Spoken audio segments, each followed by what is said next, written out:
السلام علیکم۔ روحانیت دکھانے والی چیز نہیں ہے، یہ محسوس ہوتی ہے۔ یہ واحد چیز ہے جو دل سے نکلتی ہے اور دل تک جاتی ہے۔ یہ واحد چیز ہے جو آپ کو وقت کی قید سے آزاد کر دیتی ہے۔ یہ واحد چیز ہے جو آپ کے دل کو قبلہ راست کرتی ہے۔ آپ کا دل اللہ کی یاد میں لگ جاتا ہے، آپ کے اندر سے سجدے ہوتے ہیں۔ اگر تم خدا کو دیکھنا چاہتے ہو تو اس کا ایک طریقہ ہے، تم اپنے دل میں جھانک کے دیکھو، کیونکہ تمہارا دل ایک آئینہ ہے۔ اگر یہ بدی سے پاک ہو، اس میں خدا بھی نظر آ سکتا ہے۔ یہ تقسیم اور تقدیر تو اللہ کی طرف سے ہے۔ کسی کو بے مقصد کاموں میں تھکا دیا، کسی کو اپنی راہوں پر چلا دیا۔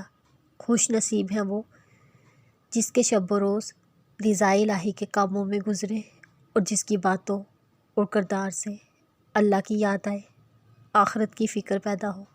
یا اللہ ہمیں بھی دنیا کی فضولیات سے ہٹا کر اپنی رضا کے کاموں میں مصروف کر دے، آمین۔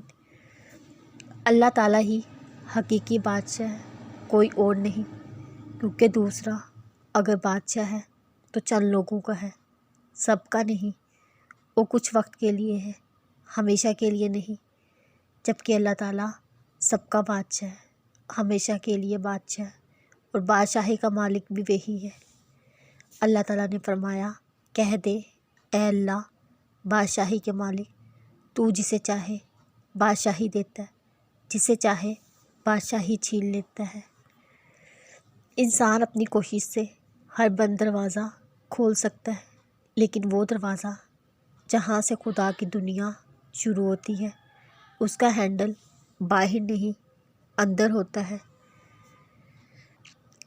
یہ دروازہ انسان خود کبھی نہیں کھول سکتا، اسے صرف اللہ ہی کھولتا ہے۔ بہت لوگ ایسے ہوتے ہیں جو اللہ کی راہ لگ جائے تو سالوں بعد ڈپریشن کا شکار ہونے لگتے ہیں۔ زندگی کیوں نہیں بدل رہی؟ اب اگر نہیں بدل رہی تو پھر کیا واپس پلٹ جانا ہے؟ اللہ پر کوئی دباؤ نہیں ڈالا جا سکتا، نہ ہی اسے مجبور کیا جا سکتا ہے۔ ایسی صورتحال بہت سخت امتحان میں بدل جایا کرتی ہے۔ انسان خود کو بدلنا چاہ رہا ہوتا ہے، لیکن اللہ کا ارادہ بھی مزید تربیت دینے کا ہوتا ہے۔ اپنے ارادے، اپنی منزل اللہ کی مرضی کے حوالے کر کے بس دعا کرتے رہنا چاہیے۔